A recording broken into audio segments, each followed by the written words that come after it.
Mengapa Pancasila disebut sebagai sistem etika?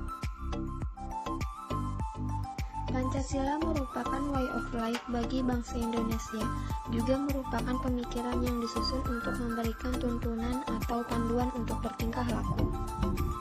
Sistem etika sebagai pengembangan dimensi moralitas dalam diri setiap individu, sehingga memiliki kemampuan menampilkan sikap spiritualitas dalam kehidupan.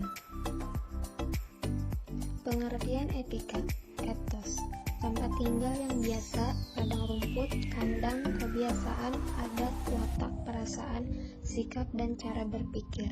Etimologis etika berarti ilmu segala sesuatu yang biasa dilakukan atau ilmu tentang adat kebiasaan. Etika Pancasila, cabang filsafat yang dijabarkan dari sila-sila Pancasila untuk mengatur perilaku kehidupan bermasyarakat, berbangsa, dan bernegara. Pada nilai ketuhanan terkandung nilai spiritualitas, mendekatkan diri manusia kepada Sang Pencipta. Pada nilai kemanusiaan terkandung nilai humanis, meningkatkan nilai kualitas kemanusiaan dalam pergaulan antar sesama.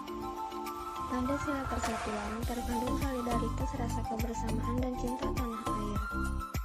Pada sila kerakyatan, nilai berupa menghargai orang lain, mendengarkan pendapat orang lain, dan tidak memaksakan kehendak. Pada sila keadilan terkandung nilai sosial mau peduli atas nasib orang lain, serta ketersediaan membantu orang dalam kesusahan. Apa saja hal-hal penting tentang sistem pengembangan Pancasila sebagai sistem etika? Pertama, Pancasila sebagai sumber moral dan inspirasi penentu sikap, tindakan, dan keputusan yang diambil. Kedua, sebagai dasar analisis bagi berbagai kebijakan penyelenggara negara sehingga tidak keluar dari semangat negara kebangsaan yang berjiwa Pancasila. Ketiga, memberi guidance sehingga memiliki orientasi yang jelas dalam tata pergaulan, baik lokal, nasional, regional, dan internasional. Keempat, sebagai filter menyaring pluralitas nilai yang berkembang dalam masyarakat sebagai dampak globalisasi yang memengaruhi warga negara. Aliran-aliran etika. Etika keutamaan adalah mempelajari tentang perbuatan manusia baik atau buruk.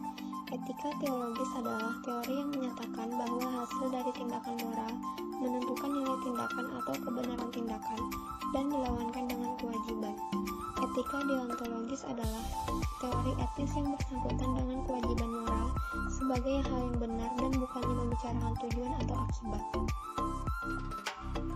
Alasan diperlukannya Pancasila sebagai sistem etika. Pertama, dekadensi moral yang melanda kehidupan masyarakat. Kedua, korupsi akan merajalela. Ketiga, kurangnya rasa perlu berkontribusi dalam pembangunan melalui pembayaran pajak. Keempat, pelanggaran HAM. Kelima, kerusakan lingkungan. Pancasila sebagai sistem etika mempunyai 3 sumber. Sumber historis. Pada zaman Orde Lama, nilai-nilai Pancasila belum ditegaskan ke dalam sistem etika, tetapi nilai-nilai moral telah terdapat pada pandangan hidup masyarakat. Sumber sosiologis dapat dikemukakan dalam kehidupan masyarakat berbagai etnik di Indonesia. Sumber politis terdapat dalam norma-norma dasar sebagai sumber penyusun berbagai peraturan perundang-undangan di Indonesia. Urgensi Pancasila sebagai sistem etika. 1. Banyak kasus korupsi yang melanda Indonesia. 2. Masih terjadi aksi terorisme yang mengatasnamakan agama. 3. Masih terjadi pelanggaran HAM dalam kehidupan bernegara. 4. Kesenjangan antara kelompok masyarakat. 5. Ketidakadilan hukum yang masih mewarnai proses peradilan di Indonesia.